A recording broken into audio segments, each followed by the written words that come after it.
So, Sergey, we wanted to know during 1915 genocide, where was your family? You know what? We don't know. No one in our family knows. Just the only thing I know that my grandma escaped from genocide of 1915. We've heard about that when I was a kid, but how it happened, what happened, we don't know about that. Yeah, Do you know what their historical towns were like? Your I family? don't know. You don't know any of them. Unfortunately, I don't. Okay. And so you settled into Baku? Were you born in Baku? Baku, Azerbaijan. Yeah. And Baku. that's where you were born? In capital, yeah. Okay. And you don't know how your family ended up in Baku? Do you know that story? I know actually. Yeah, my dad, he was at World War II, and when he came back to Karabakh, he lived in Karabakh. He was born in Karabakh, and he was looking for a job, and he moved to Baku. So then he got married there with my mom, and my mom's Armenian as well, and then we were born there. So Okay. my dad was from Karabakh. Yeah. What was your dad's profession that he moved to Baku for? Profession, I know he was young when he moved. I don't know his profession, but I know that he worked for 25 years at the same place. There was some factory, you know. Okay. He was working there for 25 years, I know. But what was his profession when he moved, I don't know. Okay. And He was after army, he moved back to Karabakh, and then from Karabakh, big young man, he moved to Baku, yeah. Okay. Looking for the job. Yeah. And when you said you were born in Baku, Yeah. correct? Yes. Any siblings? Oh yeah. We're 6 children, three Wow. boys, 3 girls. What number were you in the? I'm fourth. Okay. I'm fourth as well. Really? Yeah. And when you were in Baku, do you remember if the 1915 genocide was commemorated in any way? Did the Armenians remember it? I would say no, because at that time in Soviet Union they were hiding this part of the history. We didn't know anything about that, and there was no Armenian schools in Baku where we can learn about it, you know what I mean? So I was going to regular school, and they never mentioned genocide. I didn't even know. I've heard about that from my relative, but not in details. I didn't know that it was terrible. I thought it was very far, you know, it was in history, I didn't take it so seriously, you know what I mean? Wow. Yeah. Okay. And in Baku, where you lived, were Armenians accepted? Did you feel like you belonged in the school you went to? Did you have? No, actually, I felt comfortable in Baku. We lived a good life there, and normal life as everybody else. Of course, we Azeris felt them better, you know, because it's their country. At that time, it was Soviet Union, so we were Yes. like, it was the same country, but still, you are Armenian, live in Azerbaijan. I still feel like I felt comfortable. How to explain? I feel comfortable living there. I didn't have any problems, but I still was thinking I'm not Azeri. You know what I mean? So you didn't feel like it was exactly your homeland, maybe? I would not say so. I thought it's my homeland, but I was born there. That was my home, my work, everything, studying. But you know, when the conflict on the street or somewhere, I felt like I should be careful. You know what I mean? I see. Okay. I mean, not only Armenians, I think all nationalities except Azerbaijan felt that way, you know. It's not our place we didn't dominate. Do you see? That's what I was saying. But I felt comfortable life, you know. There. Okay. And so if you can tell us a little bit more about your childhood activities. So what type of foods you ate, what type of holidays you celebrated, did you go to church? Like what was your everyday life? Right, yeah, I went to, there was a beautiful, very nice church in the downtown of Baku. So my dad was a believer, he was going to church all the time. and he was praying all the time, even in the bus. We lived in Muslim country, but he was praying in the bus, always doing Hajj, and everybody looked at him. I remember I was a kid, I was just pulling his head down. I felt not comfortable that everybody watching us, but nobody told him anything, He was praying even in the bus, and he was, So he was going to church. I was a kid. He was taking me to the church and other kids, and that's how I used to go to Armenian church. So I was going to church. Mm-hmm. Were there a lot of big congregation at that church? I would not say so. I would not say so, because in at Soviet Union time, it was a shame to go to church. You know what I mean? So I was trying to hide myself when I go to church when I was already adult. So one time I met there my classmate, and I felt so embarrassed, and probably she felt embarrassed too. You know what I mean? Yeah. So that was my corner where I was praying, or lighting candle, that was my corner in the church, yeah. Okay. And did you have relatives in Baku? Right now? No, at that time, growing up. Yeah, a lot of relatives. When my dad passed away, I was a kid. There was a lot of people, just. There was no even at home. We had five bedrooms home, big home, and there was all full of people. On the outside was a lot of people, so a lot of relatives. I even didn't know everybody, Wow. And what did your dad pass away from? He was old, I was 16 when he passed away. Okay. And we all loved our dad. We're still crying, everybody, when we remember him, yeah. Oh, okay. He was a good man. Everybody loved him, yeah. And what type of foods did you eat? Like, what was your normal breakfast, lunch, and dinner growing up in your teens? As everybody else, we ate normal food like everybody else, yeah. Like what? Toast? Eggs? No, not toast. Eggs all the time. Eggs, sour cream in the morning, butter always in our home, Yeah, bread, butter. See, bread, butter, and cheese. Feta cheese. That was the best breakfast for me at that time. Okay. Yeah. How about like lunch and dinner? Was it like, did you barbecue? Was it your mom baked? How was that? No. We didn't do a lot of barbecues. Only when we were with friends we did a lot of barbecues. Not at home. Just borscht soup, stuff like that. Yeah. So more Russian influence, or? Russian influence? I would not say so. Sauce, with the potato and meat, it's doma, galupsi, stuff like that, yeah. Okay. Salads, And what language did you speak at home, and what language did you speak at school and in public? We spoke Russian only. I didn't speak Armenian. Okay. My dad, when he moved to Baku, he didn't speak Russian. My mom moved to Baku, she didn't speak Russian either. So they learned Russian from their children. And they gave us to Russian schools, because there was only choice Azeri schools or Russian schools, So when they get to Russian schools, and they wanted us to learn Russian because it was kind of a popular language, the main language. They wanted us to grow then, in the future. So we went to Russian school. I speak Russian fluently on high intelligent level. Okay, yeah. But no Armenian at all? No Armenian at all. They spoke Armenian with each other, so we would not understand their secrets, if they talk, And when I was growing up, with there were children whom I played with. Some of them spoke Armenian. And I remember I was in 7th grade, I came and cried. I said, Mom, why they speak Armenian, I don't speak Armenian, I want to speak Armenian. Do you see what I mean? Yeah. Did your relatives speak Armenian?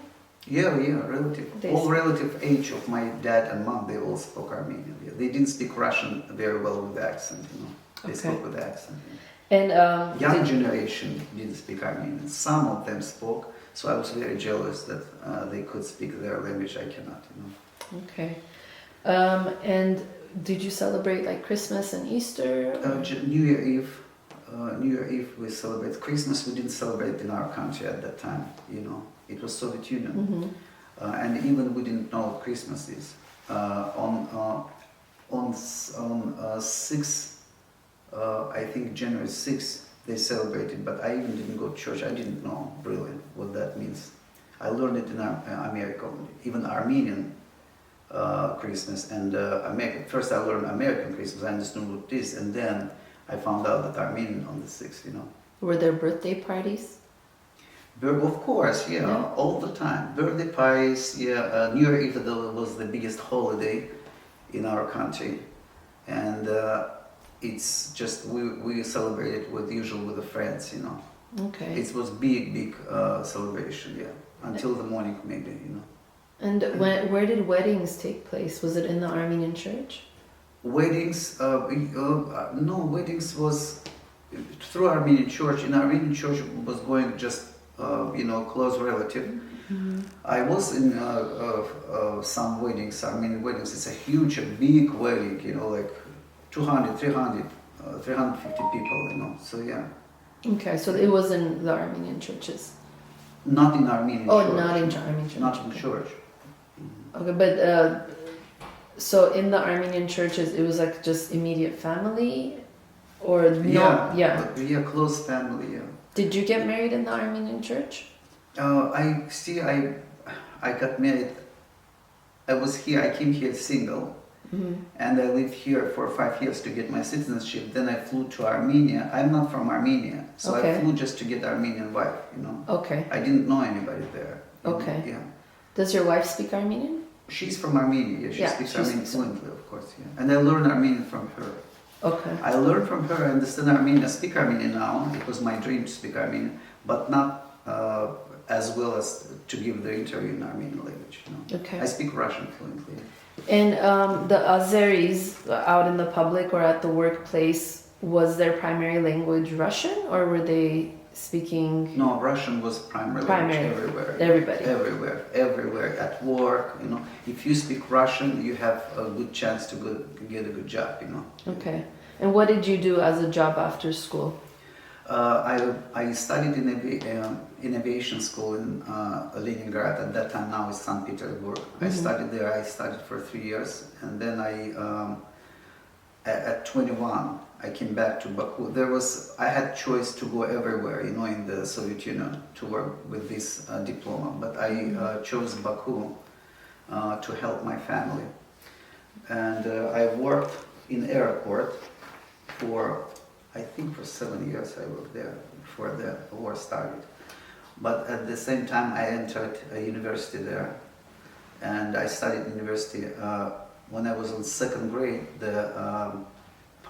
this all happened, you know, pogroms happened. Pogroms happened. And I was one of the first students, Armenian students, who left,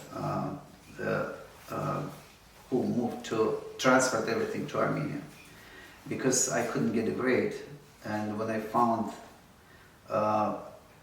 you know, connections to get a grade, because if you don't get a grade, you just done, you know. Mm-hmm. So when I found connections, they told me that they will not give you grade because you are Armenian. So somebody told me secretly, you know. Azeri told me, but secretly. He said, Sergey, he won't, because there was, you know, everything for money, you know. To get a grade was like $100, 100 rubles, you know. At that time it was 200, I think, but I got 2,000 rubles. It's a lot of money, you know, to get the grade, to pass and they said, no, Sergey, they will not do it, you know, because you are Armenian. And he said, don't tell anybody, but I will tell you. So that's why I started to transfer my, because I didn't want to lose. It was my dream to graduate there, you know, so I started transfer. At that time it was easy not to transfer because it just started, you know. Yeah. And I transferred to Armenia. I graduated in Armenia. I studied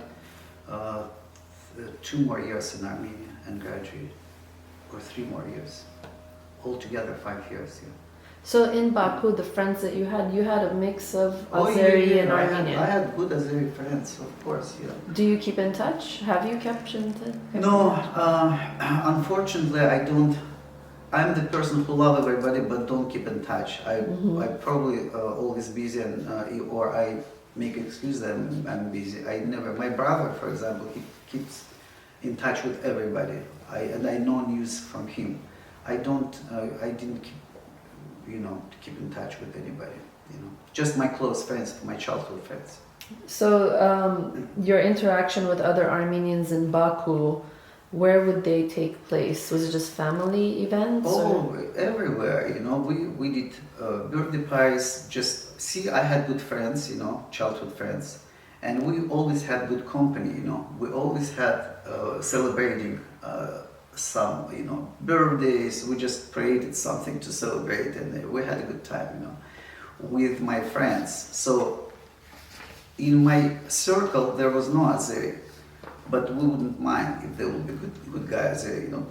That just happened. We had Russians, Armenians, but at that time I even didn't realize this is Armenian, this is Azeri, this is Russian. I didn't realize even. I didn't care. Was there any desire to marry Armenian, or you didn't? It didn't matter. No desire. Just when pogroms happened, I understood. Actually, I was dating with a girl whom I liked, who was half Russian, half Azeri. And she loved me and I liked her, and I thought that would be a good match. But when it started, I thought, no, that's not a good idea.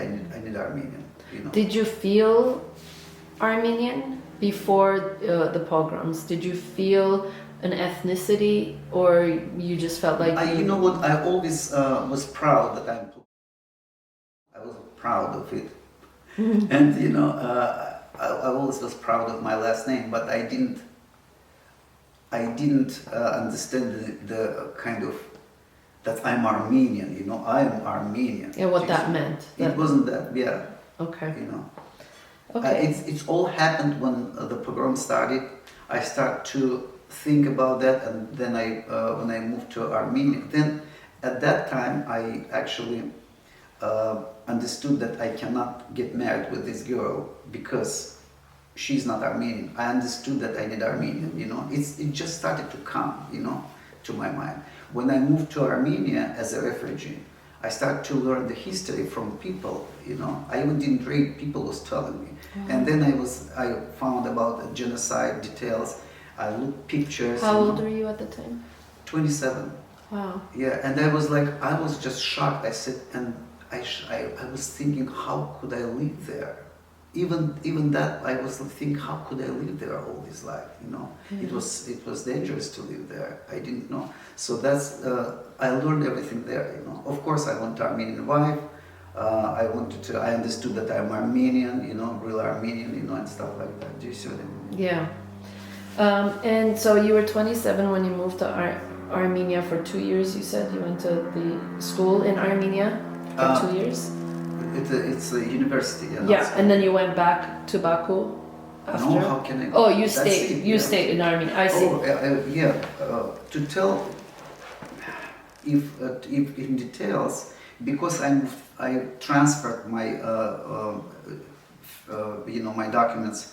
One of the first Armenian students. It was in the beginning. It just started. Sumgait just started. Killing Armenians just started in Sumgait, not in Baku. And you could move at that time and do stuff. So I was still working in airport, like nothing happened. And in Armenia, in Baku, you have exams like 7 in a year at one time. 7 exams at one time. In Armenia, you have to do exams every month. So because of my uniform, because I worked in airport, I could fly to Armenia every month to take an exam, So I was flying there and back for 2 more years. I was studying in Armenia without even thinking that it's dangerous. Can you imagine? And when I was in Armenia, there was already people who was beating up or stuff, and they told me, "Sergey, you're going back. What are you doing? I said, "Oh, it's all good there." I didn't get to my mind that it's dangerous yet. You know what I mean? Yeah. So when was it? Do you remember the time that the very first time you heard about the killings of Armenians in Sumgait? When it's Sumgait. Do you remember how you heard that news? Yeah, my brother at night. My brother woke me up, old brother, and he said he had friends, who were all they're Armenian. They're very informed, not like me, And they called him at night and said in Sumgait at that time when it just happened first, they said there's you know, the pogroms going on, they are killing Armenians. He woke me up and he said, Sergey, you know what, that's what's going on. I was sitting on the floor in the kitchen, he was sitting on the chair, and I said, it cannot be, no, it cannot be. I didn't believe that it can happen. I said, it's just, you know, some hooligans, you know, it's just the government will take care of it. I couldn't even believe that it can happen. It can grow, and the fire will be bigger and bigger, and I will need to leave. I didn't, for 2 years I was living there, I didn't. It was dangerous in Baku too, you know. Pogroms was in Baku too, but it didn't touch me, my family. I had good friends, you know, I had good neighbors, and they were coming, knocking the door, Azeris, and said, somebody bothers you? I said, no, if somebody bothers you, come to me, you know. And everybody was protecting us. So I was like, that's why we didn't move. We should move earlier, you know what I mean? We could be easily killed because we stayed until the end, you know. Yeah. When to leave was almost impossible. When the city was locked already, you know. Can you give us an idea of distance between the Sumgait and Baku? I've never been in Sumgait, but I think it's because in our airport there's people working who lives in Sumgait. I think it's about 40 minutes if you take a bus, you know. Okay. I didn't have a car, so if you take a bus, I've heard that, but I'm not sure because I've never been in Sumgait. Okay. The main city was Baku, Kirovabad, and Sumgait was kind of a modern city, you know, and that's it. All other city there was no Russians, Armenians, they all Azeris. You know. Were they targeting the Armenian men, or was it? All family, what are you talking, everybody, you know, no matter who, you know. There was, in this group of people, there was murderers who wants to take advantage of what happened. There was people who had instructions, I think, that's what I think. But there was people with them in the group who didn't have sex, who just want to take advantage, to rape, to kill, not to kill, but to rape, to grab stuff, you know, valuable stuff from home, you know. There was people who was taking advantage of this, you know.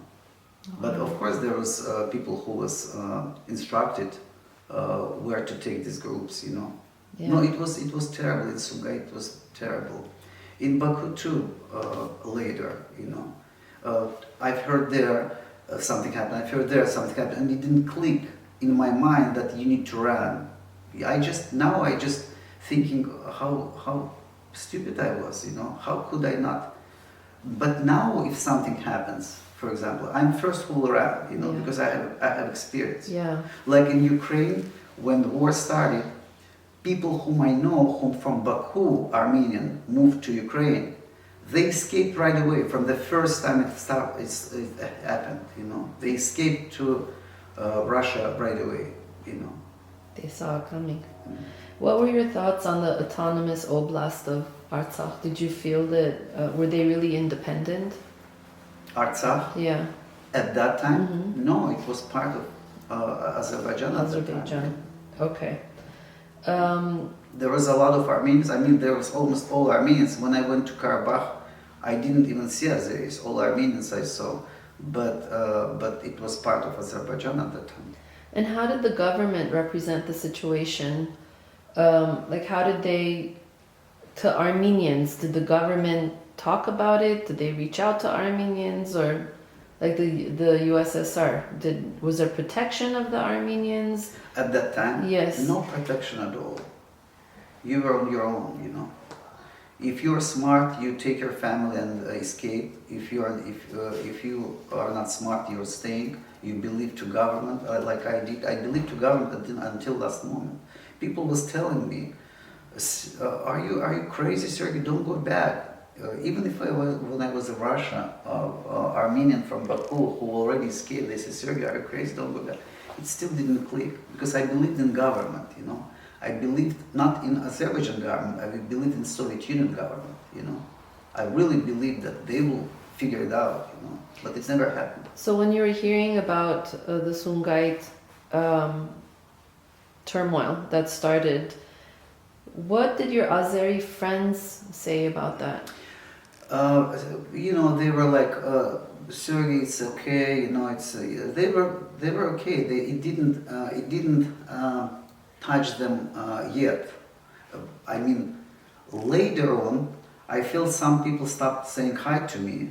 Later and later, after 2 years, I see everybody, nobody say hi to me, and I understood they because the war already started in Karabakh. People start to there was that people was coming, Yeah. Azeris, and it of course and media, and they start to think that Armenians are enemies, So even my people whom I know very well, they stop saying hi, to me. So I understood when people stop saying hi when I leave. I understood it's time to escape, Was the main conversation or the main news that was coming over of these violent acts happening? Was it to get rid of Armenians? Was it to take over territory? Like, what was the news you were hearing? Not news, because news, news in Azerbaijan will be news what they want to hear. But the thing is, from people, what I've heard from people, I've heard what Azeri was talking to each other because they didn't think I'm Armenian, right? And Armenians was talking, so I understood that it's a fight for the land, Everybody knew that, it's not secret. You don't need to be smart to know that, Okay, so it wasn't a religious war, it was basically, or ethnic No, cleansing. of course it's religious too, because they were killing Armenian. Why? Why they killed Armenian? They didn't kill other nationality. They were killing Armenians. Of course it's religious. So it wasn't just over land, it was ethnic cleansing. Both. Yeah, okay.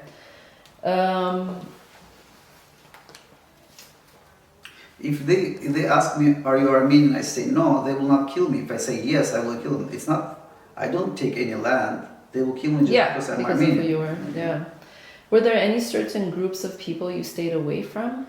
Or before the Sungait happened, were there any ethnicities or anybody you stayed away from, or you were just friends with everybody? Yeah, I was friends with everybody, but people who don't speak Russian,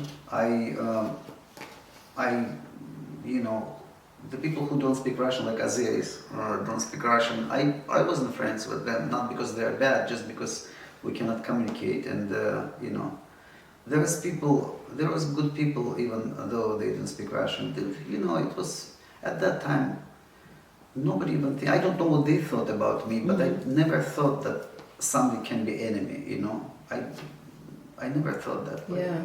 But of course, I was making friends. It's just naturally comes when you speak the same language, then you can be friends. Yeah. So, what was your highest level of education? Bachelor. Bachelor. Degree, Okay. And the jobs, you said that you were working at the airport? Airport, yeah. Okay. How many children did you have? Right now? Yeah. At that time I was single. Yeah. But now, how many children? 4 children. 4 children. Any grandchildren? No. No grandchildren. Okay. I'm not that old. How do you describe your Armenian identity? Do you say you're Armenian from Baku? Do you say you're an American citizen? How do you describe yourself as an Armenian for your identity? Mm-hmm. That's a good question. The thing is, when I was already a refugee, and I was trying to, file petition to go to America, and I was in Russia, and people were asking me, I'm easy to communicate. I get, to get to know people whom I don't know very easily to communicate, and I make new friends very easily. In Russia, people ask me, where are you from? And I was confused. I didn't know what to say. I'm not from Armenia, so from Armenia. Not to believe you, what are you thinking? But I always was confused. I said to myself, I need to figure out what to say, to answer. Because people in Moscow ask me, where are you from? I don't know what to answer, Because I'm not from Baku anymore. I cannot say I'm from Baku. I don't go there anymore. I will not go there anymore. And I'm not from Armenia. I moved to Armenia, but I'm not living there temporarily, Yeah. So, what was your question? So now, if I ask you, I've never met you before, and I ask you, where are you from? What's your ethnicity? Oh, ethnicity, I would say Armenian, of course. I'm Armenian, but I'm from America. I would say I'm from America. Yeah. So you don't recognize the Baku, like you wouldn't share Oh, that no, normally? no, I would never say I'm from Baku, yeah. Okay. And do you feel Armenian in your Of course heart? I feel Armenian, very much so. So we're gonna move on to the conflict that began, and I asked you about when you started to hear about the Sungait violence that happened. When did you start to notice changes in your own life after the Sungait violence started? Like, when did you realize this is touching home? This is starting to affect our life now. In Baku, you mean? Yes, when you were in Baku. Yeah, as I said, it was dangerous around because when I go to downtown, some Azeris was coming with me, so nothing will happen to me. You know, they were protecting me, so at that time I know it's dangerous. Otherwise, I would be alone. But it still didn't click to move from here because there was my home, my job, everything. It was so hard to leave everything, you know, and that was my mistake, of course. Yeah, that's why we lost everything. We lost absolutely everything. Home, even when I was leaving, my friends who was trying to help me to escape, they told me, Sergey, you don't have to have luggage, anything, because when you have luggage, people think you're a potential Armenian. So I left just with nothing, you know. Yeah. What type of things did you witness when it came to Baku? The pogrom started. What kind of violence did you see? Anything that has stayed with you? More I've heard from my friends. Like my friends, they're non-Armenian friends, and they're not Azerbaijans. They told me when they tried to, the city was locked already. There was checkpoints, you cannot leave without showing your passport, so they were looking for Armenians. And they told me that. I was not staying in home anymore, I was hiding, you know. And they tried to help me to leave the country.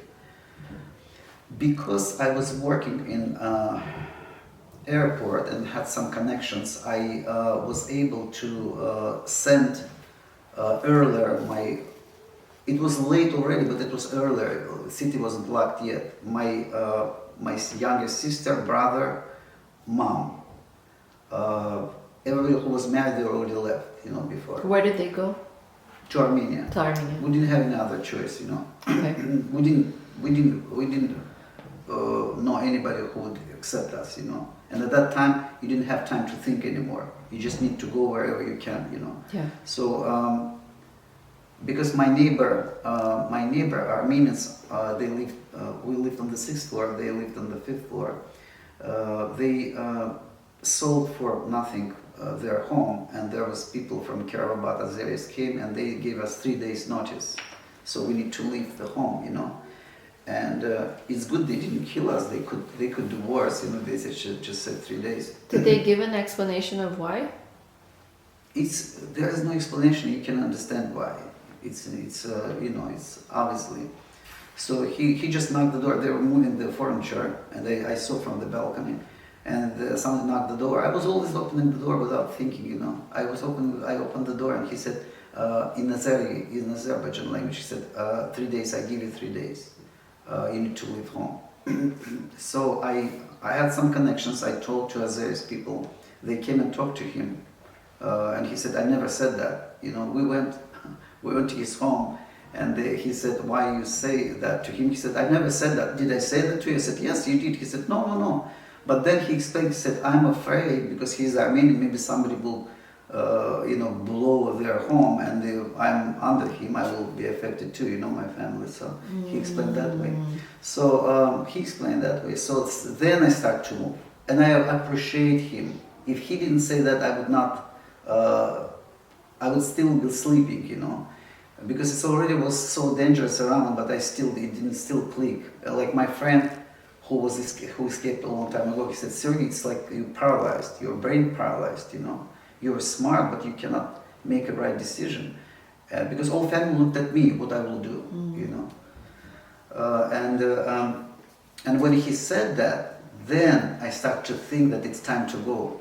So I went to, because of my connections in, you know, in airport, I could send my mom, my youngest sister, and my young brother, whoever left, you know. I sent to Armenia, and I sent to Armenia, you know, where we didn't have anybody in Armenia.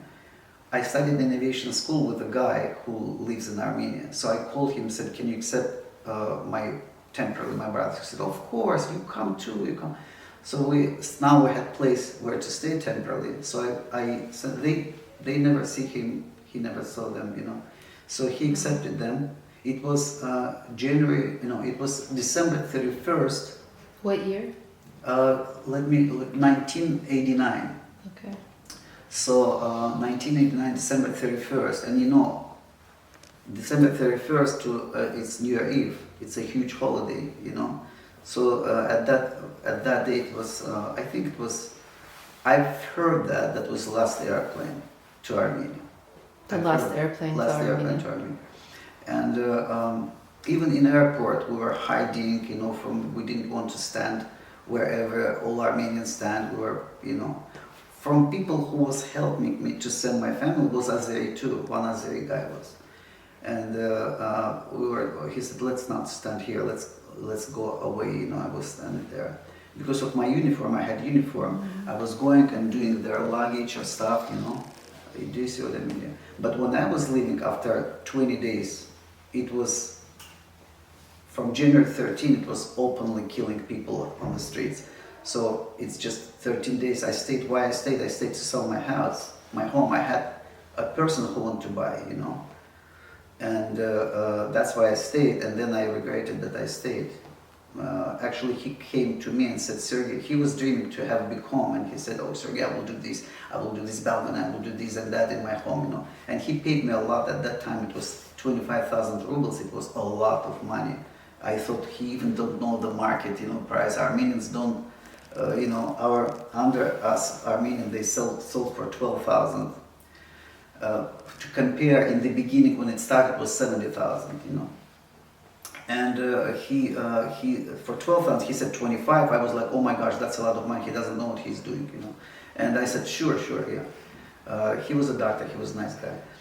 He had money, you know, and he was with me when. He was talking to the guy who told us 3 days. He was with me too, you know. So he was a good guy, and and he told me, because Zhek is the place where you must go to sell your home or buy your home or stuff. There was a lot of Azeris people waiting for Armenians. And if Armenians don't know that and go there, they will be beating up, killed right there, you know. So I knew that, people told me, so I didn't go there. So this guy had to do all paperwork for me, you know. And he came to me and said, Sergey, I will use my connections, but can you give 3,000 rubles and I will give 3,000. It's a lot of money, I'll tell you. The salary was 150 rubles, you know. I had big salary. I had like 450, 500, but the regular people had 150 rubles, you know. And so 3,000 is a lot of money, but he didn't pay me. He said, I will pay you less, 3,000 rubles, and I will put 3,000 rubles. We'll give 600 rubles under the table and we'll make it happen quick. I said, sure, let's do that. So he started to use his connections. Then he came to me and he told me, Sergey, you need to forget to sell your home because there is a prohibition to sell or buy Armenian homes. Wow. So you need to just take your life and run from here, you know. He told me if he didn't tell me I would stay and I would kill for sure. Can you remind me what his nationality was? Azeri. He was Azeri. He was very nice. He was a doctor, a very nice guy. He told me you need to leave, you know. Forget about selling your home. You will never sell it, you know. And but see, some Armenians don't know. They were going to do this stuff, and they already called to to Народный front, they call themselves. They come and get them, So were there? It's good. It's good I didn't do by myself, Yeah. Yeah. So with the killings, you were saying that they were killing on the streets, like gunshots? What was There it? was no guns in our country at that time. No, it was knives, Yeah. So- I've never seen by myself, but I saw some episodes. Like when I was hiding in the house where wife was Armenian, a guy was Azeri, and they had 2 little children. So I was hiding there, and we lived on the 3rd floor, and there was a media everywhere. You cannot hide Armenian. If you hide Armenian, you will be in big trouble, big trouble, big time. So I understood that it's scary for them to keep me, because nobody knew that she's Armenian, because she spoke Azeri very well, very well. Nobody knew in their neighborhood.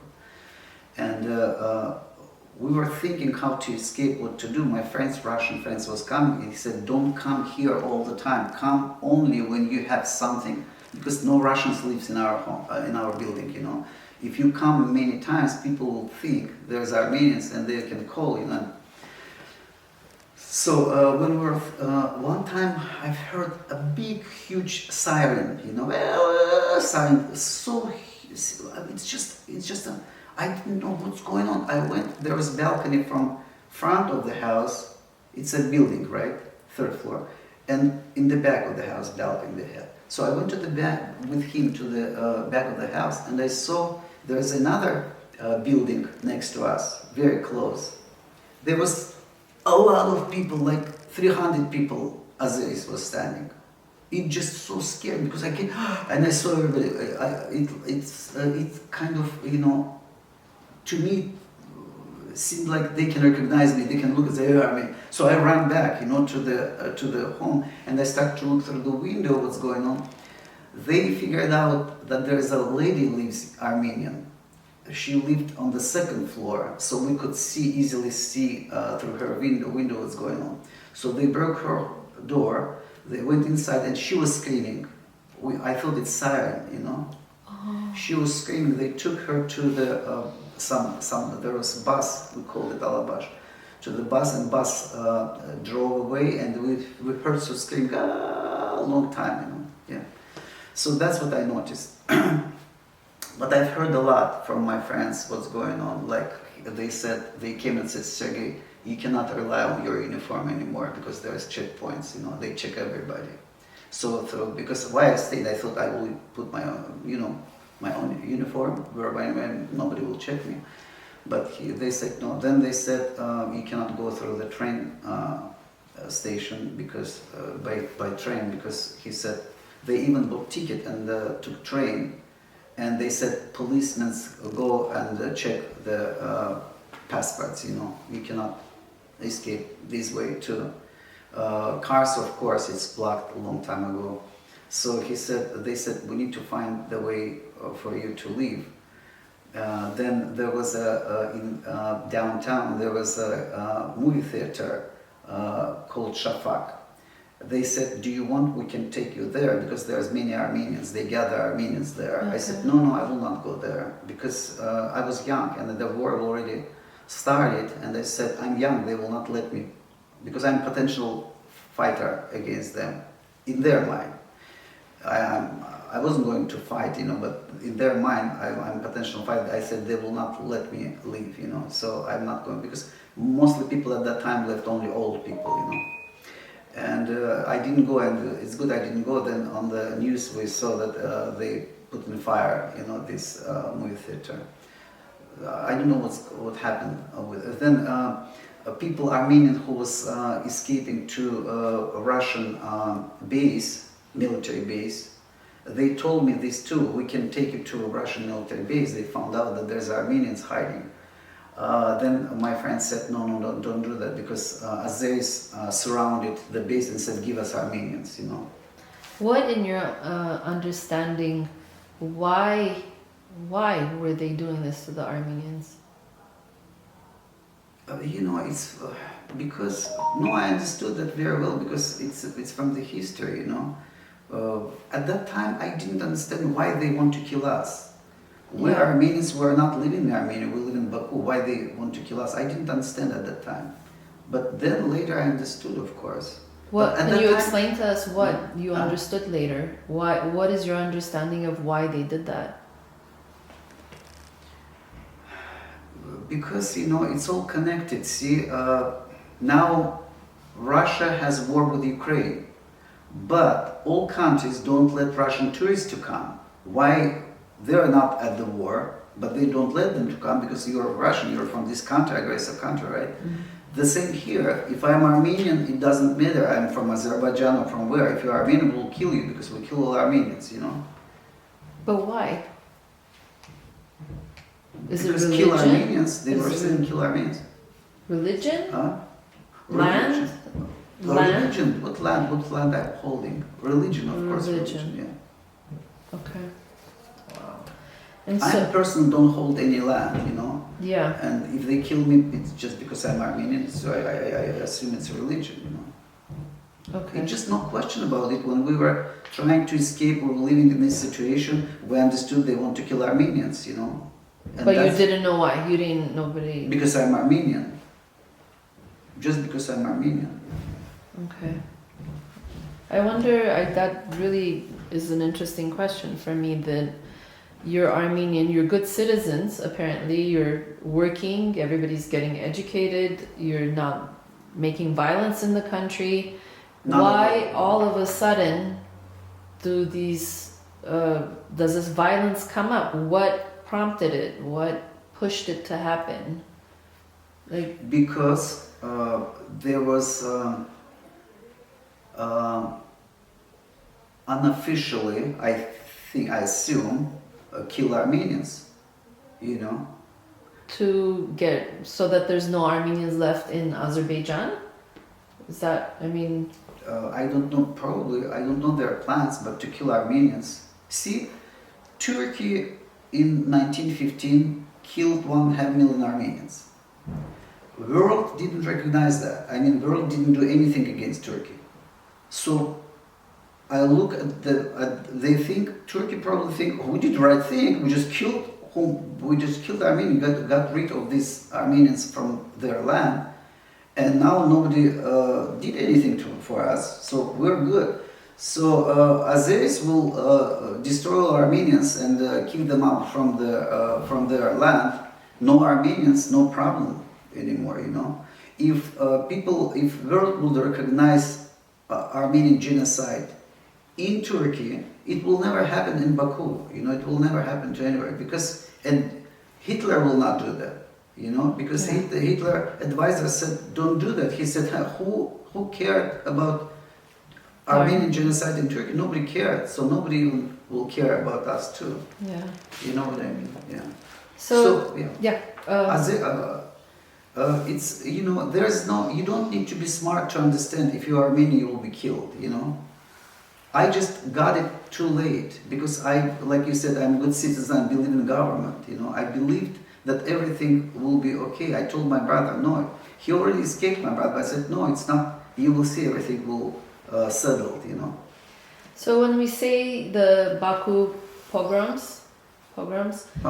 what year do you see that as officially starting, officially ending, and at what point did you leave, and what else did you hear afterwards? So what year do we call the Baku pogroms? Not in Sumgait, but in Baku. Mm-hmm. It was periodically, like it's like the first time, as I understood at that time, first time after Sumgait, it was kind of people start to look at each other in transportation, they look at each other, you are Armenian or not, start to look, even if they don't do anything, they try to search Armenians, it just commonly people start to look at each other. But first I think it started in summer of 1988. Sumgait started in January, and then in summer the first pogrom started in Baku. But it was light, not as heavy as it was at the end. So in summer it started. Some family was destroyed. some group of people left Armenia, Azerbaijan, Armenian left. Then it was quiet, then it started again, then it quiet, then it started again, it was like that. And how many people, is there an estimate of how many Armenians were killed? Oh, I don't know that. I have no idea at all. I see the thing is, because I studied in Armenia already, but lived in Azerbaijan and worked in Azerbaijan. So when I went to Armenia, I started to, because we had big home, right? I wanted to, to find some Azeri who is willing, they are scared too probably there, who is willing to exchange with me, Some people did, without documents, they change the keys and switch, You go to my home, I go to your home until everything's settled and then we'll figure it out. Some people did like, so I want to do something like that. But, in Yerevan there was a very little, just a few families left. Because in Baku there was thousands, hundreds of thousands Armenians in Yerevan. Mostly Azeris lived in villages, But all Armenians was concentrated in Baku, intelligent people, educated people mostly. So when I start to look, I went to, like I said, Zhek. It's who has all records of all people who lives there, in neighborhood. And I said, can you give me some Azeris address? So I want to change. They didn't give me. I said, why? I don't want to kill anybody. I just want to exchange the homes. They said, no, we cannot give you. So it's me. I'm the witness. They didn't give me. I went to another jet. They didn't give me. So they had instructions from the government, Armenian top government, don't give the address to Armenians from Baku because they can do violence. But in Baku, my address was everywhere. My address was everywhere, on the train station, on the metro on the bus station, everywhere, my address. Wow. So Armenian addresses was everywhere. So group of people say, oh, let's go there, yeah. So when you found out about the Armenian genocide in 1915, you said that you found out around 27 years old that there was this genocide, and then the pogroms started to happen. Did you think in your mind that, oh my God, this is like the continuation, or did you see a relationship between the two events? Yeah, I think so, yeah. Turkey and Azeri, it's, they are related kind of, it's like almost white nations, so I connected. So when pogroms started and when I already realized that I need to escape, and when it's all dots connected, all dots connected, and I understood everything, And primarily in Baku, the Armenians, what type of jobs did they do? Armenians? Yeah. Every kind of job, they had, there was Armenians who had, good level, they had good jobs, there was kind of managing big companies, So Armenians went to Baku primarily for work, you think? I think because of work, because Karabakh, as I've heard, I don't know if it's true or not, but I've heard that Aliyev, dad, who is Aliyev now, he was actually in the newspaper. I was reading newspaper all the time there when I lived in Baku. So there was some comment scheme that I did that. That's because of me. He wasn't president yet in Azerbaijan. He was kind of wanted to have credit. I did that Nakhchivan, Karabakh became like Karabakh was many Armenians left from Karabakh. Do you think that they came over, or later did you find out that people came because they escaped the genocide? From Karabakh? No. At that time in Soviet Union there was no genocide at all. In Soviet Union everybody was afraid. But what he did, I assume that they are making for Armenians hard to leave, so they can leave looking for a job. You know what I mean? So they can escape Karabakh, leave Karabakh to find a job in Baku. Okay. It's a white genocide, white genocide when without killing people just leave, Yeah, that would happen to Nakhchivan actually. Yeah.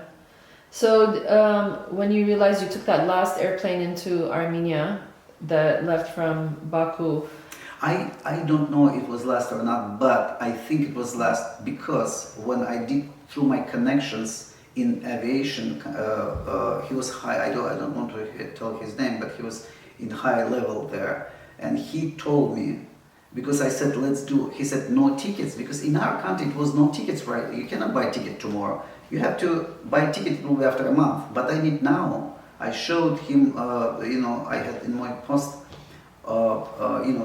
Mailbox. I had some notes in very, very, how to say, not intelligent way, with mistakes, many mistakes. They asking us, threatening us, and this guy would knock the door. I didn't pay attention too much about it, but it was scary. But not as he knocked the door and physically told us. So I took these old notes and showed him that we need to escape. And this guy gave us 3 days notice, and he said, I said. He said no tickets right now. I said do anything, like in January. I don't care. Just do somewhere, Georgia, or Moscow, everywhere. Just go because no more tickets, right? You have to wait for a month. I mean, you buy a ticket after a month. He said, Sergey, there's no airplanes to Armenia in January. That's it. It stops. He told me. And I don't know if it happened or not, but he told me. So when he told me, I was so scared. I understood it's so serious when airplanes stopped to fly, Yeah. So just about the pogroms again, I know you left and you didn't really witness other than that lady, but were there stories you heard from your friends of the violence? I've heard that not only from my friends. When I lived in Florida, there was, we all from Baku Armenians was a wave coming, and we were of course talking to each other. And one lady, she actually lives here now. She told me the same what my friends said. They don't know each other. There was 3 big fires, and they were just if they find Armenians with their luggages, they were just thrown into the fire. My friend said, and she said, and on the train station the same. That they were throwing the Armenians to the fire. Into the fire. With the luggages, yeah. On train station too, in Baku, yeah. That's what I've heard. I've never seen that. Okay. But I've heard from my friends and from that lady. She talked only about airport. I mean, not about train station, but they told about airport and train station. I've never seen that, but that's what I've heard. I've heard a lot of things from my, not only friends, from my co-workers, from my, I studied at university at the time, from students, even it was 1988 in summer, because I transferred in summer. Even that time when the first wave started in Baku, they told me, oh, there was killed this one, there was happened this one, stuff like that. Yeah. My sister's friend, they were breaking her home. I actually stayed with her in Krasnodar when I was already a refugee in Armenia. She lived on the 3rd floor, and she jumped from the 3rd floor from the balcony because Aziz was breaking her home. She was with her mom at home, and she was a beautiful lady. She jumped from the 3rd floor, and fortunately she broke her leg badly, but she tried to jump to the 2nd floor, but she just missed, And there were soldiers passing, Russian soldiers accidentally passing. And then when Aziz ran for her, they already protected her, Oh, good. Yeah, they said take their home, but don't do anything to them. And they kind of had an agreement, So the Russians knew what was happening? Of course they knew. And they allowed it? They allowed because they didn't have, when Armenians asked them to help, they said, we don't have the order, we cannot do anything, So you went to Armenia. Can you tell us about your journey about how you got here eventually? In 1989, my friend I didn't look like Armenian, I looked like Azeri. That saved my life.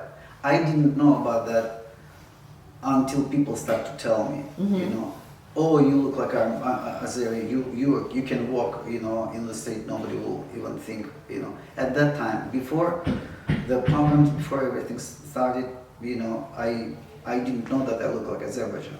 I saw that people like me. If there's fight in the bus, something, everybody on my side. I didn't know why, but then I found out I look like Azerbaijan. I had mustache. Oh. Yeah. So and I could speak as a you know, first 2-3 minutes fluently, and then people could realize the accent.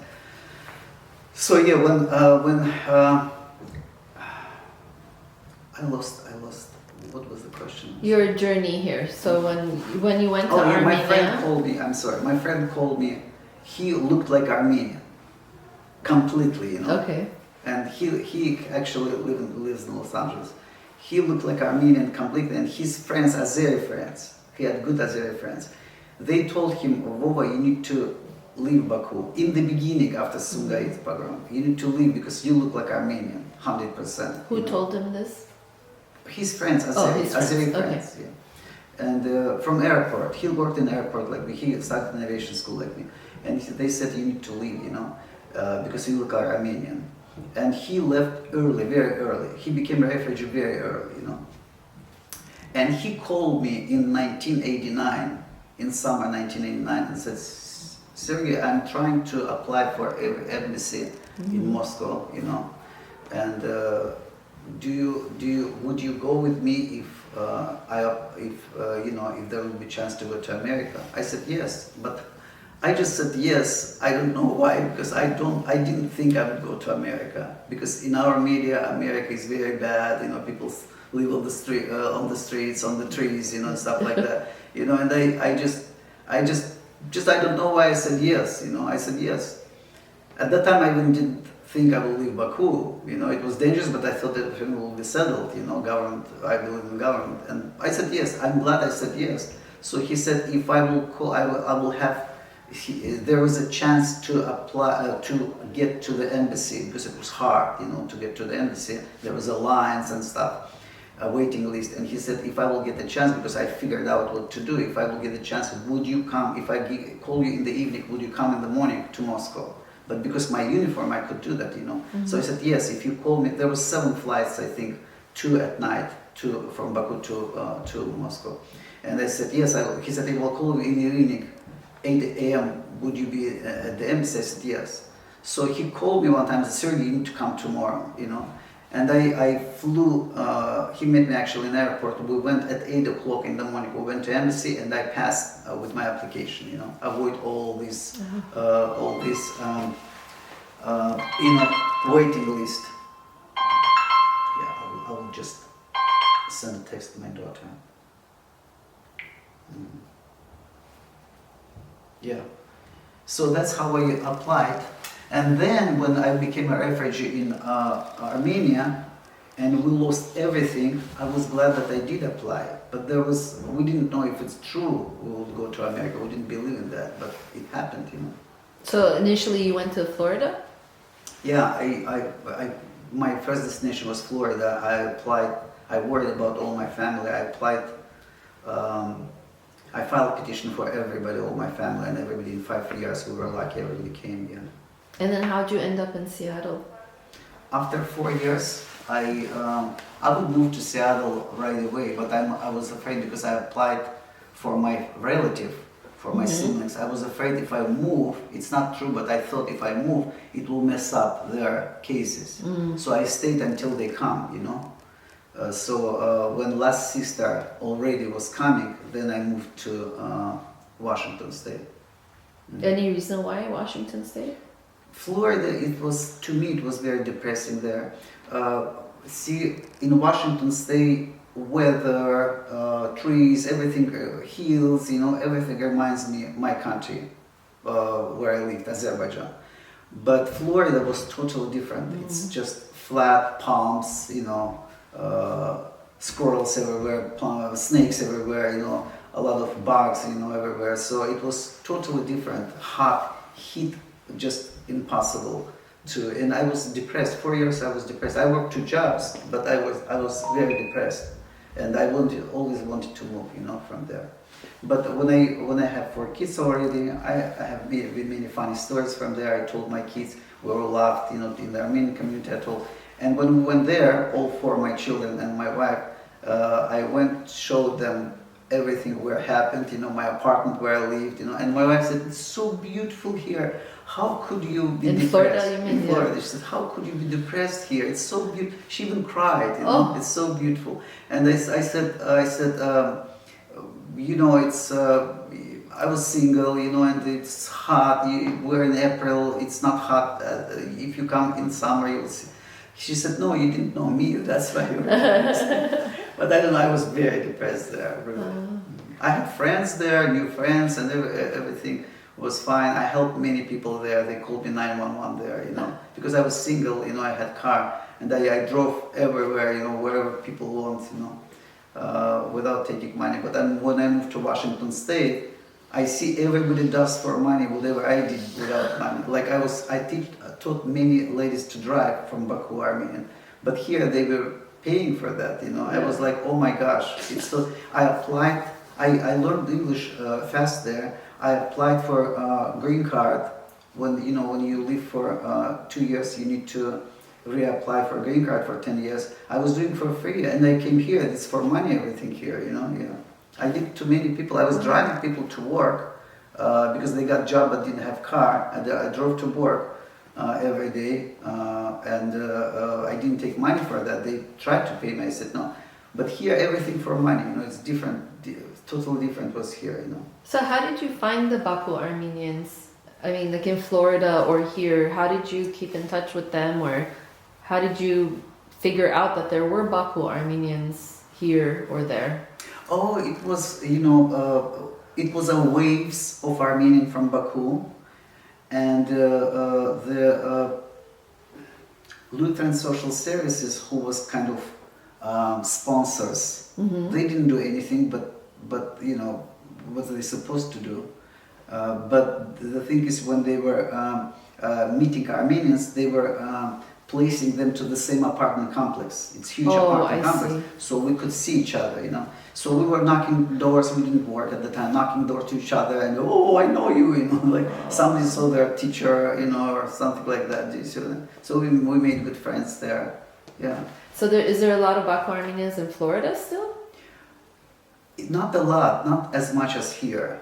Okay. But of course there was community too, Okay, so at that point when you were leaving Florida to come here, did others come with you? No, there was people who was coming and said, let's do together, But it happened that I came earlier than that guy with the family. I was single, it's easier for me, And they had to order truck, the furniture. I didn't take anything with me when I came here, And some Armenians, and in Florida, nobody liked life there because of the hot and stuff. And everybody was dreaming to come here.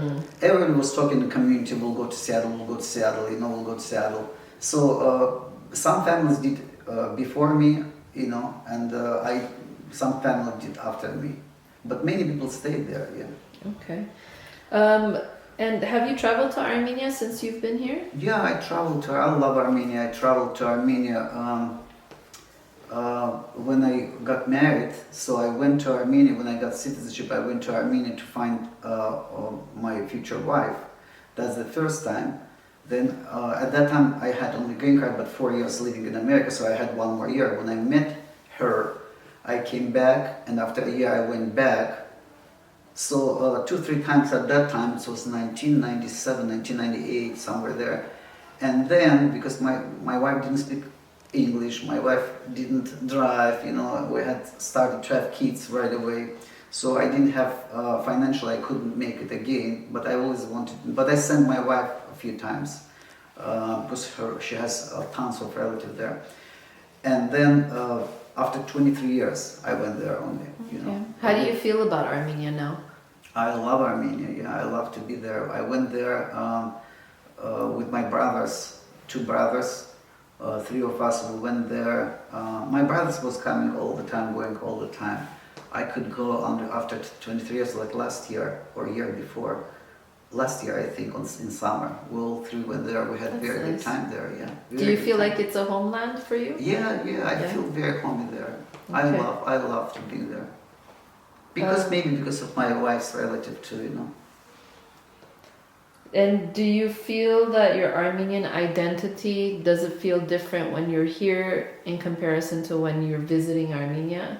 Do you feel the same amount of Armenianness by location? Like in Armenia, are you like, okay, this is where I want to stay? Do you want to live there? I want to live there. Yeah, Okay. I cannot leave now, but when I will retire, then we talk about that. When I retire, I might go there to live there, but not now because I am working here. You know, my life is established here. You know, but my kids, like my children, they when they first time went to Armenia, like 3 years ago, they just loved Armenia. They were shocked. They were shocked that all Armenians around. You know. Yeah. Everywhere Armenians, they were shocked, and they loved being there. So every year they tried to go there. Why didn't you settle there? Why didn't you settle in Armenia and you came to the U.S.? You know, it was impossible. It was a war there at that time. Armenians couldn't live their normal life there. Even Armenians who was born there, and we were like not kind of. We weren't born there. We didn't speak Armenian. It was hard for us. It was terrible time, very sad time at that time. No food in the store, you know, no electricity, no 2 hours during 24 hours you get electricity. Wow. So people was cooking on the streets, you know. It was hard, and the government couldn't help us as America helped us. Of course, everybody tried to escape Armenia at that time.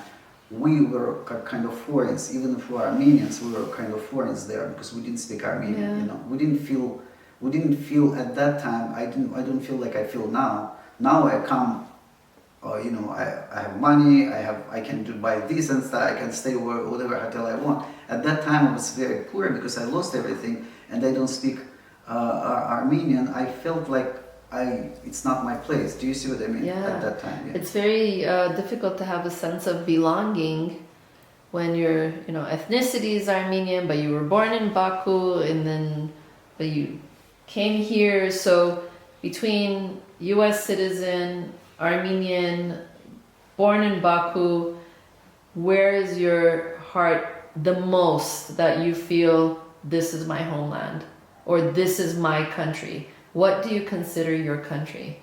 Which one? America. America. You know why? Why? Because I lived in America for 30 years already. I lived in former Soviet Union, let's say in Baku, for about 27 years. So including daycare, you know, including kindergarten. Here I live most As of an my adult, life. yeah. As an adult, yes. So of course everything is, and you know, everything is kind of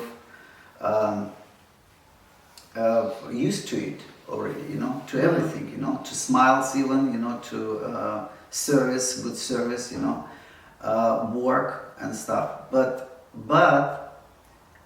to leave, if I had business, for example, I'm not a businessman, you know, but I don't have business mind, I think. But if I had a business there, I would go to Armenia and live there. If I had the same income I have here, Okay. of course I would go to live there. But if I go there with nothing, I mean without monthly income, Yeah. just with what I have, you know what I mean? I cannot survive there, you know. I can survive, but I will not make progress, you know. That's why here I have a good job.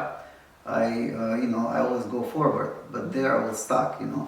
But when I retired, I have choice to go there. So Yeah. I would go there. I don't know how it will be in life, but I want to go there. We plan to go there. Do you feel like you've recovered, or do you have any dreams or PTSD from the days of the pogroms? Of course, we all have post-traumatic stress disorder, and I didn't know about that. It's kind of like my wife said, undiagnosed, untreated.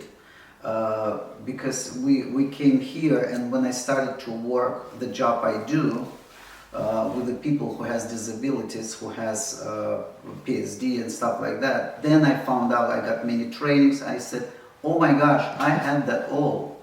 I passed through all these without even knowing that. When I moved to, see, I lived on 6th floor, right? So I from the 9th, from the roof, there is no roof actually. There is like flat, you know. I put some, some thick rope, yeah.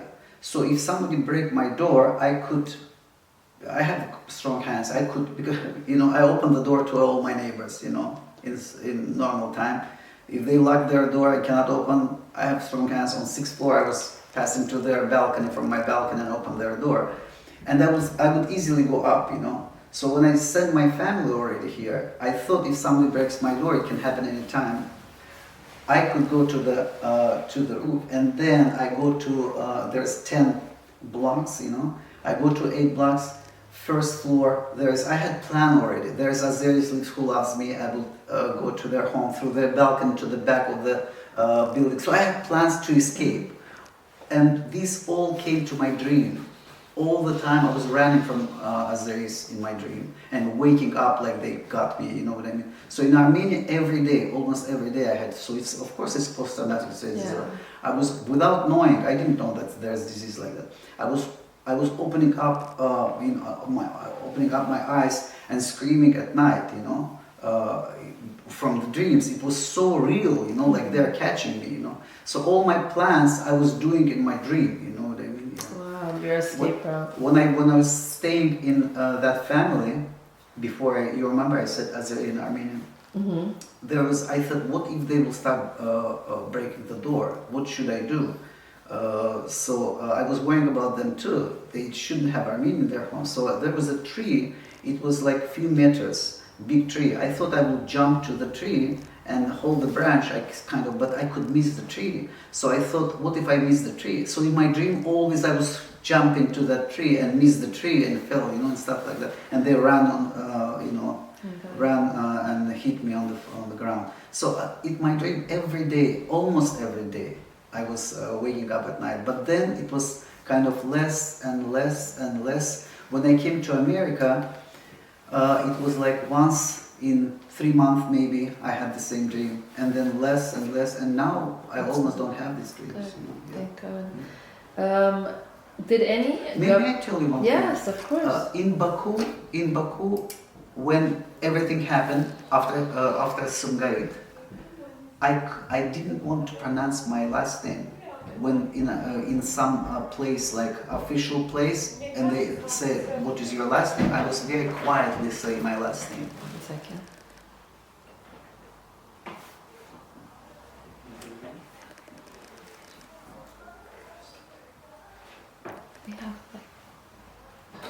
I was very quietly saying my last name. I didn't want people to hear my last name because its last name shows that you're Armenian, After Sumgait, already I was telling my last name very quietly. When I moved to America, I remember we went to on welfare, and they asked me, what is your last name? I quietly said my last name. And she said, can you speak louder? Can you speak English? But I was like, but I understood it. I said, can you imagine, even in America, it's still affected. I was not pronouncing my last name loudly, Wow. Were there any, we're almost done, by the way, were there any organizations or nonprofits that helped your journey? So leaving, we talked about your friends help you get out of Baku, or from Armenia to here, when you came here, any organizations? Yeah, I would say my friends helped me a lot, actually through Caspian Sea. They said there's a way through Caspian Sea. So my friends helped me. You know what they said? They said, Sergey, they're beating up, but they don't kill. So there's a way to live through Caspian Sea. And there was every day parom was going, but I was very lucky. I agreed to go because I want to, to leave this family safe. So I said, yes, I will go. At night we went there. But I was lucky at that night, Russian army entered the Baku. Soviet army, and they started to kill each other there. So they were busy, you know. That's why nobody touched us on Parom. Like there was a lot of Armenian people. Nobody touched us because they all who was doing this bad stuff, they all ran away because you could hear the noise of this shooting and stuff, you know. So that's why it was 21st of January, the last. Then they striked. They went there and struck. 1991. I'm sorry, 1990. Sorry about that. I have documents still that I left through this ship. So they gave documents us. So it's 1989, December 31st, my family left. 1990, January 13th, the massive killing started.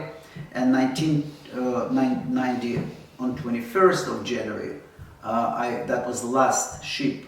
I was in that ship and nobody was touched. Everybody was... The ship was from Baku to, my gosh, it was Turkmenia, I think. I don't even know. Turkmenia, I need to look at the map again. Kislovodsk, city Kislovodsk. Okay.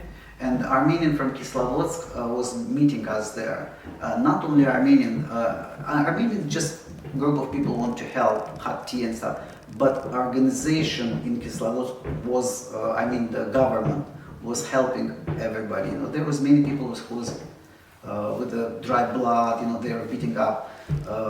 Nobody touched me, you know. God protected me, but many people who was I with, they were all with a broken nose, you know, and stuff like that. But they were lucky that they're alive, you know. So I just want to ask you, what are your long-term plans for your future, for your family? Are your kids married? Did I ask you? Okay. To answer the last question, I would say when we went to Armenia helped us as they could. There is no welfare, but they gave us some money. Okay. You know, three salaries, like $150 rubles, 3 salaries. They gave 100 rubles for each person for buying clothes. So they helped us. It's one-time help, you know. So they gave us. We were very lucky to get some even smaller room, but in Yerevan. So we got that room, and it's not like you were going and they say you go there. It's just accident. I've heard there's a room. I ran there and I was lucky. I got it. You know, after me people was coming, it was only one room for us. You know, so we stayed there until we went to America. They gave us 1 year only to live there. From my friends, you remember my friends? We lived there for 2 months before we found this room, and then we went to that room.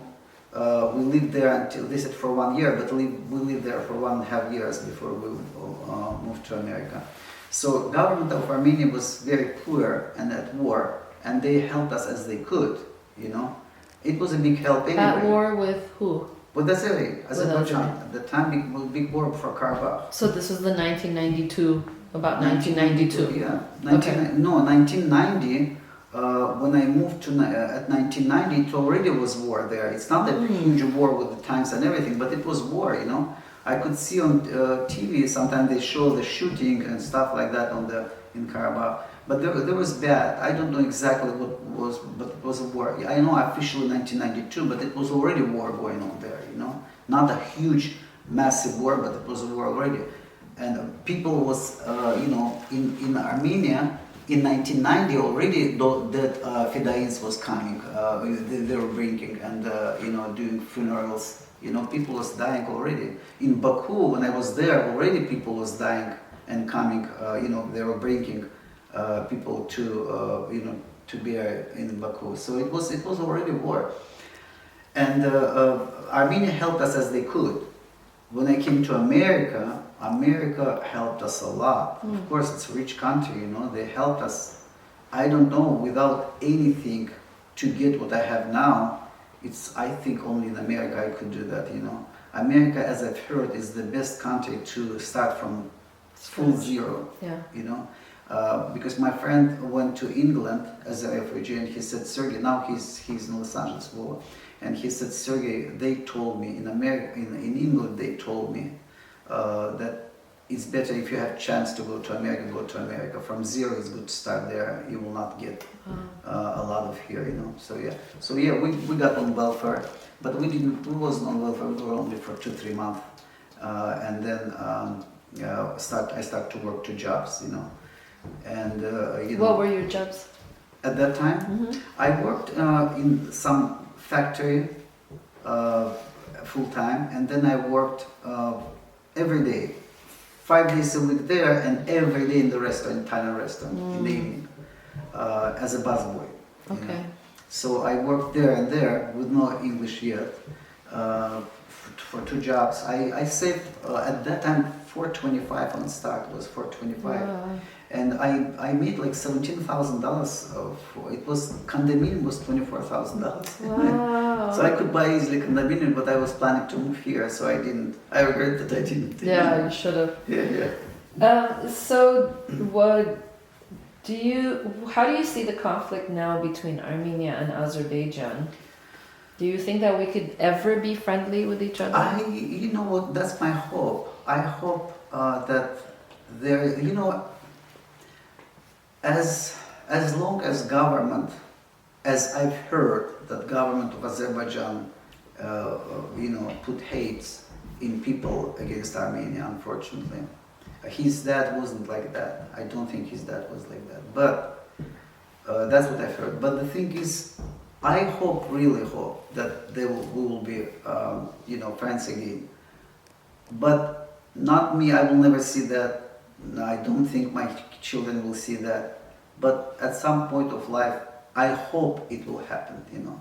Do you have Azeri friends currently that are sharing a different narrative than what we're hearing about the conflict? Of course, they think we're wrong. They're right, yeah. Okay. But you know what? When I see Azeri here in America, it doesn't trigger anything, you know, like they are enemies or something. I never think okay, that so you way. don't look at them as enemies? No, not at all. But what happened now in Armenia, in Karabakh, it's very, very sad. It's just, I cannot hear news because it hurts me a lot, you know. What's their perception? How are we wrong? What's their perception? That it's their land and... Yeah, if media told them that it's their land, they think it's their land, you know. And they're just fighting for it. Basically. They're fighting for it. We're stronger, we'll get it, you know. But what about now that they've entered Armenia proper? See, yeah, that's what's going on now. Yeah. It's so sad. You know? Yeah. Somebody has to help Armenia, otherwise Armenia will not survive, you know. Yeah. Okay, so... In Ukraine and the Russian war, everybody, all the world saying, oh, Russian aggressor. What about Armenia, poor Armenia? Yeah. What about Armenia with the history, you know, of genocide? No one even talk about that. That's so sad. I don't know why. Maybe Armenian government doesn't have enough money to do all this informational war. They cannot win the informational war because Azeri say it's our land. We want to get our land. It's not true, but they have money to say that. They have lobbyists here, everywhere, you know, in the world. But Armenia may be poor, or they are not talented enough to do that. I don't know, you know. But what happened in Baku? It wasn't in the world wasn't you know, informed well. It was so bad, you know, but it wasn't. People don't know about that. The world don't know about that, you know. It's so sad because it's Armenian job, Armenian government job to spray the word, to make everybody know. You don't want to know, but I will make you to know, you know. Azerbaijan does a good job. Even if it's lies, they do a good job so everybody believes in it. But Armenian cannot present the truth very well. Do you see what I mean? Yeah, I see. I don't know why. Maybe it requires a lot of money for that and they don't have money. Yeah. Maybe they just don't do a good job. I don't know. You know, it's very sad. You know? Yeah. Unfortunately, I'm for sure I will not see as, you know, as we're friends again, but I hope it will come that time when we will not hate each other anymore. Yeah. You know what I mean? Any final thoughts? No, I'm glad that I'm Armenian and I'm glad I live in America. Yeah. God bless America. God bless America. You know what I would say? In America, I'm amazed when people say God bless America. Everybody pray for America, you know? But in Armenia, they pray for themselves. oh God, give us wealth, give us this and that, give us health and stuff like that. But nobody say God bless Armenia. So I want them to learn to pray for all nation. I want them to learn to pray for all Armenia, not only for all Armenia first, and then for yourself. Do you see what I mean? God blessed America because people pray for that. Please God, please bless America. Please bless America's nation. Even presidents say God bless America. Then in Armenia, they should God bless learn. me, please. Yeah, they should learn how to do that. You know what I mean? Yeah. So your great-great-grandchildren, would you want them to know this story? You know what? I tell my children about that, what happened, not to put hate in them, but to be careful. Because they are Armenians. Maybe tomorrow they will meet Azerbaijan somewhere, and I want them to be careful. Cautious, yeah. Because if they will not be careful, who knows what in their mind when they meet my children. I don't want my children to be naive. I want them to know that you have to be careful, You have to always think that something can happen, Yeah. That's why I'm telling them about this story, not to put hate, but to be careful. Yeah. Because they go to the world, they will see the world, they will meet other. Maybe tomorrow they buy a ticket and go to Azerbaijan. I don't know, Who knows? Maybe they have different last name. They will get married, and they will say, "I'm Armenian there." You know what I mean? Yeah. They need to know what happened to their parents. Yeah. Thank you very much for sharing your story, You're welcome. Sergey. Yeah. This will help a lot of people. Bring awareness to what happened to the Baku Armenians, and because honestly, I pride myself in knowing every Armenian news and what's going on. I didn't know what happened in Baku, so until I was part of this, I volunteered for this project, and I started to hear the stories. So thank you. You're doing a very good service to everybody. Yeah. But see, you don't know about that. That's sad that you don't know. It's not your fault because Armenian government didn't make people to know. Even you, Armenian, didn't know about that. What about other people? What about how are England, they going to know? America? How are they going to know? When I came to America and tell the story, they're shocked. They don't know about that. Yeah. But they should know. The world should know. Yes. Why? So it will never happen again. Exactly. Yeah. Because it was just killing people on the street. It's just like, oh my gosh, that's just hard to imagine. Even now, when I see somebody killed a girl, not in the war, I cannot even talk about that, think about that, because I will not be able to concentrate on my life, But massive killing, how can you accept that? How can you hold that in your life? And some families was destroyed because of that. If you lost your child or your wife was raped in front of you, how can you live then? Yeah. Thank you. Yeah. You're welcome, of course. Yeah.